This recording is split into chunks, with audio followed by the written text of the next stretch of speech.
色一晃，寒风。莫要冲动，还是先想想怎么逃过地魔老鬼。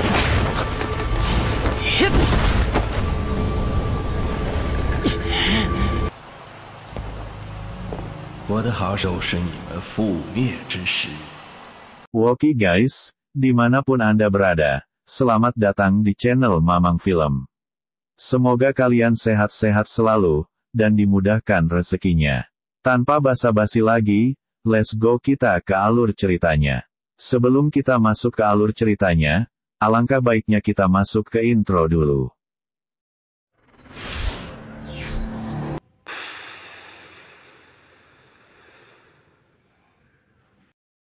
Di episode sebelumnya, Patwa Yingsa terpaksa menyerahkan cairan body, karena dikepung oleh beberapa douzong. Xian dengan cepat mengambil cairan tersebut dan menyerahkannya kepada Xiao Yan.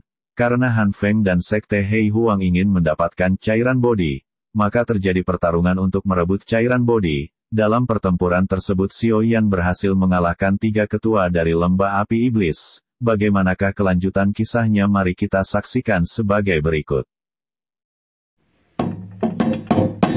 Di awal film, kita diperlihatkan Han Feng sedang bertarung dengan Ketua Suqian. Ketua Suqian tidak menyangka bahwa hanya dalam beberapa tahun saja kekuatan Han Feng meningkat sangat pesat.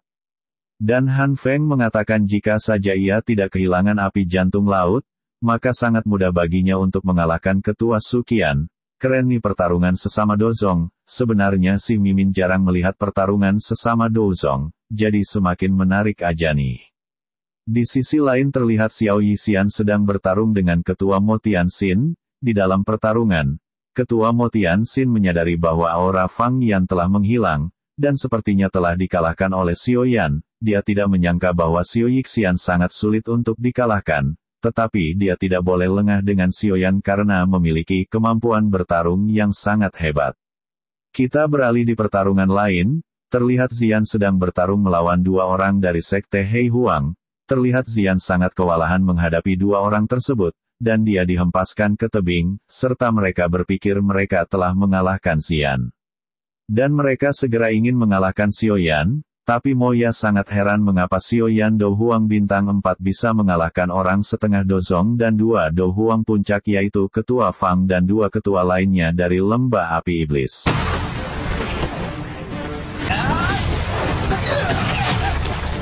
Mimin si enggak ragu dengan kekuatan Mamang Xiao Yan, karena dulu dia juga pernah mengalahkan Han Feng di Black Corner.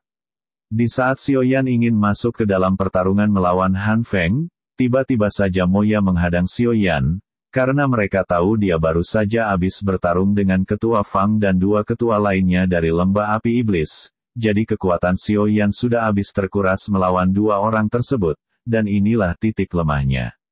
Tapi tiba-tiba saja Xian sadar, dan sangat marah karena pil obatnya telah hancur akibat pertarungan mereka tadi, dan segera menyerang Moya, serta menyuruh Xiao Yan pergi dari tempat tersebut, biar Xian yang mengurus mereka berdua. Moya ingin Xian ditangkap, dan dijadikan sandera agar bisa dijadikan alat tukar dengan cairan body.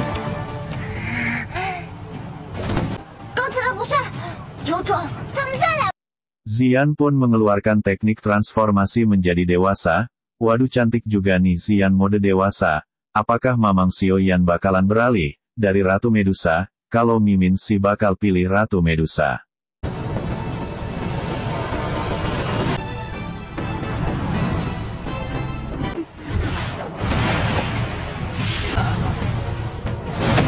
Di sisi lain terlihat Xiao Yan tengah mempersiapkan jurus andalannya yaitu teknik teratai api surgawi, di mana dengan teknik ini, Han Feng pernah dibuat kaos sekali, dan sepertinya Han Feng trauma dengan teknik ini, dan dia ingin melarikan diri. Ketua Mo Tianxin merasakan tekanan kekuatan yang sangat besar dari teknik teratai api surgawi, dan ia segera menyerang Xiao Yan sebelum teknik ini disempurnakan, akan tetapi Xiao Yixian menghalau serangan tersebut.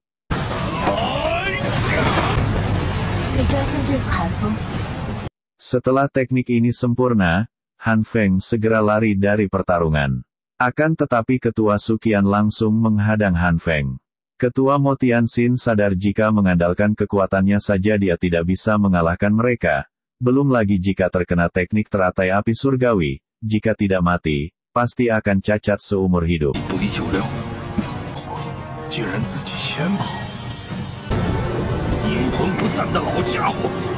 Di saat orang dari sekte Hei Huang lengah dan sedang memerhatikan pertarungan Xiao Yan, tiba-tiba Xian langsung meninjunya, dan mode transformasi Xian pun habis, dan dia kembali menjadi anak kecil lagi. Sepertinya Mimin mengira Xian jadi dewasa selamanya setelah menggunakan teknik ini, ternyata cuma sebentar saja.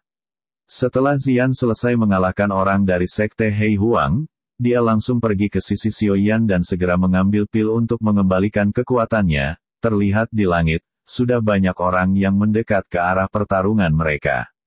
Dan Xiao Yan segera meminta mereka agar mengakhiri pertarungan ini secepatnya.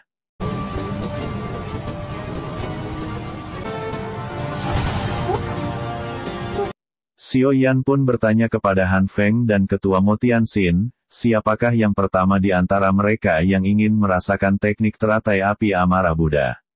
Dengan panik Ketua Mo Tian menyarankan agar Xiao Yan jangan terlalu gegabah.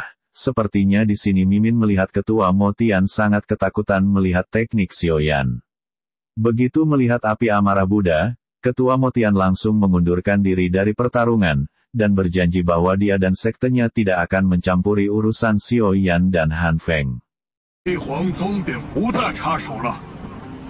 Tetapi Han Feng segera menghasutnya, dan mengatakan bahwa dia telah menyinggung Xiao Yan, dan bagaimana jika kemudian hari Xiao Yan akan membalaskan dendamnya.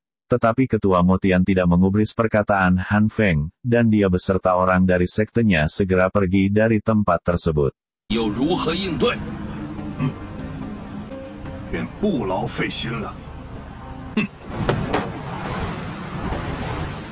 Xiao Yan bertanya kepada Han Feng, di manakah aula jiwa mengurung jiwa guru mereka.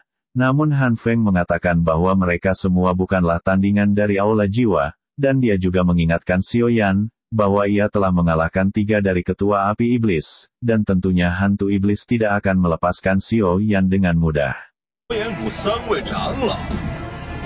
Dan kemudian Han Feng melarikan diri dengan cara berubah menjadi burung. Tetapi Ketua Sukian melarang Xiao Yan mengejar Han Feng, karena Xiao Yan memiliki cairan bodi dan lebih baik kembali ke Akademi Jianan.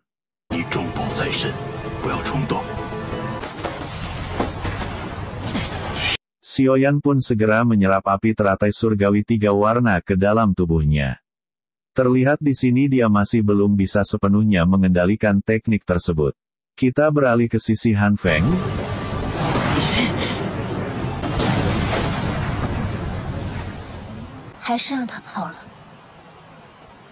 Terlihat di sini Han Feng menghampiri mayat Ketua Fang, dan sepertinya dia ingin melakukan sesuatu kepada mayat tersebut. Dia berharap Xiao Yan membawa cairan bodi ke Akademi Jianan, dan dia akan segera mengundang hantu iblis keluar agar mereka semua dimusnahkan. Oh ya, di sini Mimin akan sedikit memberikan informasi bahwa hantu iblis ini adalah pendiri dari lembah api iblis. Dia berada di ranah Douzong bintang 5-6, dan satu generasi dengan dekan Akademi Jianan. Hantu iblis ini mengasingkan diri dan sepertinya dia takut dengan dekan Akademi Jianan yang dulu.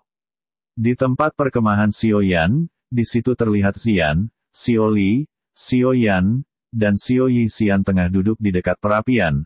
Lalu datang Ketua Sukian memberikan gulungan teknik tempur pedang yang dibeli kakaknya Xiao Li. Tempo hari di pelelangan, bahkan Xiao Li berani menyinggung Douzong demi mendapatkan gulungan tersebut. Xiao Li sudah berada di ranah Dou Huang puncak, jika ia bisa menerobos ke ranah Dou Huang maka pil penguras nyawa bisa dihancurkan sepenuhnya. Xiao Li bisa begini karena sering berlatih di menara pelatihan energi.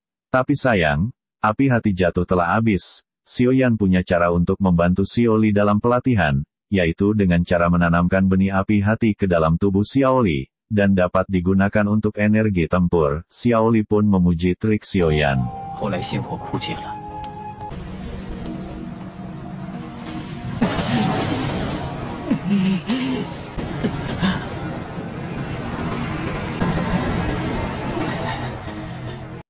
Xiaoyan pun segera pergi untuk mempelajari gulungan yang baru saja dia dapatkan, tapi baru saja ia membukanya, tiba-tiba saja kotak cairan bodi bereaksi, dan tiba-tiba saja Patua Yingsa muncul entah dari mana dan membawa lari kotak tersebut.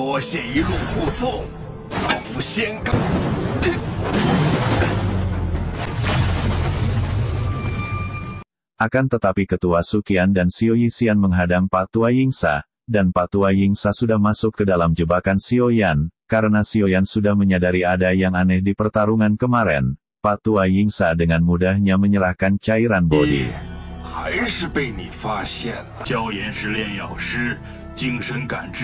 Ternyata selama ini Patua Yingsa menyembunyikan kekuatan jiwanya di dalam cairan bodi, pantas saja dia bisa tahu lokasi Xiaoyan berada. Patua Yingsa pun segera menyerahkan cairan bodi, karena dia takut tubuh utamanya akan terkena dampak langsung, jika tubuh kloningnya dikalahkan, terlebih lagi Xiaoyan bisa merasakan di mana tubuh utama Patua Yingsa berada. 今日之事暂，你的本体也会收到你本体的位置。给你。Xiaoyan segera memeriksa kotak tersebut, dan ternyata, sudah ditanam kembali jiwa Patua Yingsa ke dalam cairan bodi, dan Xiaoyan segera menghancurkannya.